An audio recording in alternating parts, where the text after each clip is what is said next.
Olá, a gente está aqui para falar para vocês sobre as armadilhas que as decisões podem esconder. E nesse sentido, das armadilhas de decisão, a gente preparou a análise de um artigo muito interessante para que vocês possam nos acompanhar. Então, vamos juntos nessa nossa jornada de entender as decisões, né? Então, conhecendo a tomada de decisão e a nossa proposta geral desses vídeos, dessas nossas informações que a gente passa para vocês, né? E a gente gostaria de abordar hoje um artigo, né, muito legal. Esse trabalho foi preparado por mim, professor Márcio Matos, e também pelo professor Tadeu, que é uma pessoa muito capacitada, que trabalha com a gente, né? E tem um currículo também muito interessante na área de apoio à tomada de decisão e de gestão das organizações, né? O artigo que a gente preparou para vocês foi Decision Traps, né? É um artigo em inglês de J. Edward Russo e Paul Shoemaker, e ele vai tratar das armadilhas, dos erros, dos enganos que as pessoas podem ter na hora da tomada de decisão, né? 10 armadilhas, a gente vai passar para cada uma delas, aí você pode dar uma olhada nesse quadro geral, e a cada uma a gente vai fazer um comentário, né? É muito importante você saber quais são essas armadilhas, para que, com a prática, no processo decisório, né, você fique atento para não cair em nenhuma dessas armadilhas que podem estar aparecendo aí para você, tá? Vamos lá. Primeira armadilha que pode acontecer é a armadilha do mergulho direto. Isso é uma coisa muito comum nos gestores, nas pessoas que tomam decisões, quer seja em sua vida profissional ou pessoal, né? Você não analisa todo o problema e já sai tentando resolver aquela solução que te aparece ser a mais adequada para o problema que você está enxergando. Mas a pergunta é a seguinte: você está enxergando realmente o problema que está acontecendo, né? Uma característica do nosso povo aqui no Brasil é, por exemplo, dar solução para tudo, né? Se você chegar num grupo e falar que está com uma dor nas costas, imediatamente você vai conseguir umas 10 receitas. 10 talvez não, mas umas 5 receitas importantes. Olha, faz isso, tem um chazinho da minha avó, a tua cama está ruim, troca o colchão, não é a posição do travesseiro, você precisa fazer alongamento. Ninguém sabe. Vai que você caiu um tombo no banheiro e bateu as costas, né? Mas o pessoal já sai dando solução. Da mesma forma, acontece isso nas empresas. As empresas passam muito tempo gastando a sua energia, o seu potencial em já resolver problemas que elas imaginam que são exatamente aqueles. E não um tempo inicial muito importante, que é o tempo para você estar mais atento, né, à questão da tomada de decisão, analisando todas as questões que são importantes, enxergando realmente o problema, o que está acontecendo. Fugindo de tratar sintomas e identificando quais são as causas específicas. Você pode, claro, ter bastante problemas para resolver ao mesmo tempo, mas você vai fazer uma priorização e focar naquele problema que é o mais importante, e nele você vai colocar todas as suas atribuições para que isso fique feito de uma forma adequada, né? Outra questão que pode acontecer é o quadro de cegueira. É o quadro de cegueira que se segue a uma análise muito superficial de qual era o problema, né? Então, como eu não resolvi, não identifiquei exatamente qual era o problema e o que eu tinha que fazer, eu já começo a criar um quadro mental para a decisão que não é adequado, né? Não analiso opções, já acho que a solução para aquele problema é essa e pronto, né? E isso me traz um problema muito sério, porque na realidade eu posso estar tratando alguns sintomas, às vezes nem sintomas eu trato, e eu estou gastando todos os meus recursos, tempo, dinheiro, disposição pessoal, recursos financeiros ou materiais de toda a ordem para resolver um problema que na realidade ele está equivocado no seu início, na sua identificação, né? Outra questão importante é eu deixar as coisas acontecer sem controlar. Então, quando eu começo a resolver um problema que eu não identifiquei corretamente esse problema, o que vai acontecer? Vai acontecer que eu passo a ser influenciado, né? Eu estou resolvendo o problema, mas alguém fala alguma coisa, eu mudo de rumo, ou depois alguém fala outra coisa, eu venho para cá e olho lá, talvez para lá, aqui. Então eu não tenho um controle da situação, por quê? Porque eu não defini corretamente qual era o problema em foco naquele momento e que é o que eu deveria fazer para tomar conta desse problema, né? Outra questão importante que vai se acumulando após esses 3 passos que eu posso ter errado é o excesso de confiança, né? Eu acho que eu já sei, eu vou resolver esse problema. Não, pode deixar com a gente, nós damos conta, né? E com isso eu não procuro ajuda, eu não analiso outras alternativas, né? Isso aconteceu, por exemplo, com os americanos em Pearl Harbor.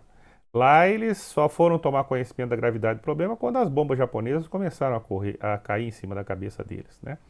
E aí eu estou tão certo das minhas suposições que eu não ouço argumentações de outras pessoas. Eu acho que aquilo resolve tudo, que eu vou ter uma solução completa para esses problemas, né? E isso faz com que eu não foque no problema correto, não tenha um objetivo e, portanto, caminhe mal para ter uma solução. Miopia, atalhos míopes, né? Miopia é quando você não enxerga muito longe, você está com um problema de visão, né? Trazendo isso para o nível de tomar decisão, você já confia naquelas informações que estão prontamente disponíveis, né?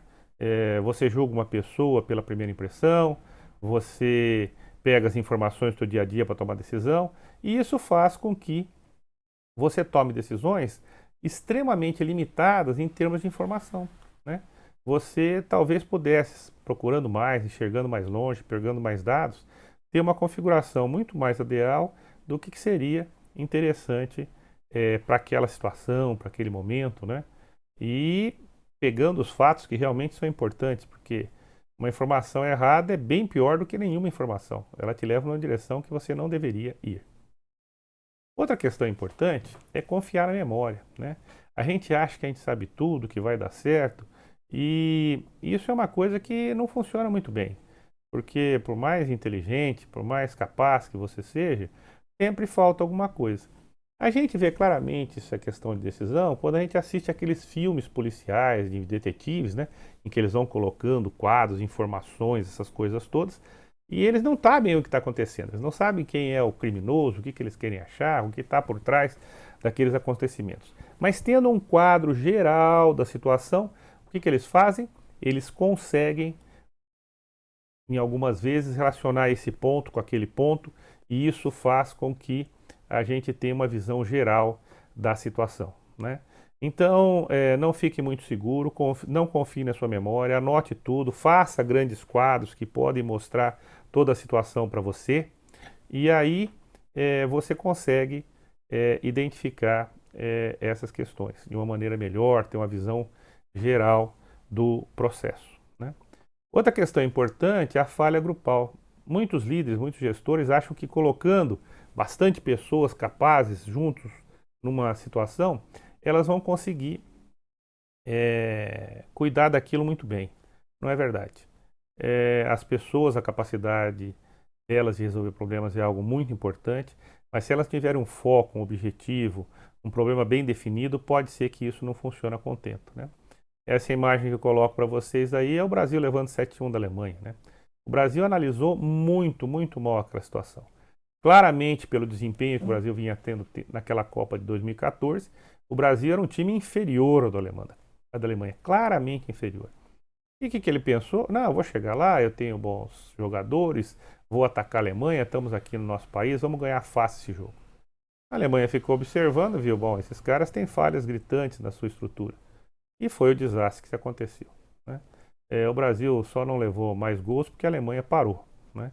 Tamanho era o desarranjo do time brasileiro, apesar de terem jogadores que já tinham tido sucesso e continuaram tendo sucesso, aquela equipe naquele momento falhou. E falhou por uma falha inicial de não entender o problema, de não dar um objetivo, de não saber realmente o que estava fazendo naquele caso, né? Outra questão importante é você não dar atenção ao feedback, né? O feedback é dado por pessoas a todo momento, por questões do passado. Essas pessoas estão te falando, olha, isso aí que você está fazendo pode estar indo bem, pode estar indo mal. Ouvir isso é muito importante, né? Você pode, se tiver muito confiante, se não quiser dar atenção aos outros, achar que isso é simplesmente uma crítica destrutiva, né? E, portanto, desprezar. Esse cara não sabe nada, está querendo só criticar, está me atrapalhando, né? E isso te leva a não pegar evidências do passado e até mesmo do presente que estejam acontecendo, né? Por fim, não registrar todo o processo, né? Se você registra todo o processo passo a passo, o que vai acontecer é que você depois vai poder ter um roteiro de tudo que aconteceu, dificuldades, soluções, ações, deu certo, não deu certo, e você tem um mapa para avaliar a sua decisão. E mais que isso, um mapa para deixar essa decisão num contexto de conhecimento da sua organização, da tua vida pessoal, da sua carreira, né? Para que no futuro, quando você se deparar uma questão parecida, você possa resgatar essas informações e usar elas de uma maneira mais inteligente, né? Se você não faz isso, você tende a ter que iniciar todo um processo cada vez que uma decisão se apresenta, né? Fechando as nossas conclusões, você pode não criar uma abordagem organizada. Não criando uma abordagem organizada, você passa a ter problemas na própria tomada de decisão como um todo, né? E você não usufrui dos benefícios da experiência que você teve em cada momento da decisão. Eu espero que você tenha gostado.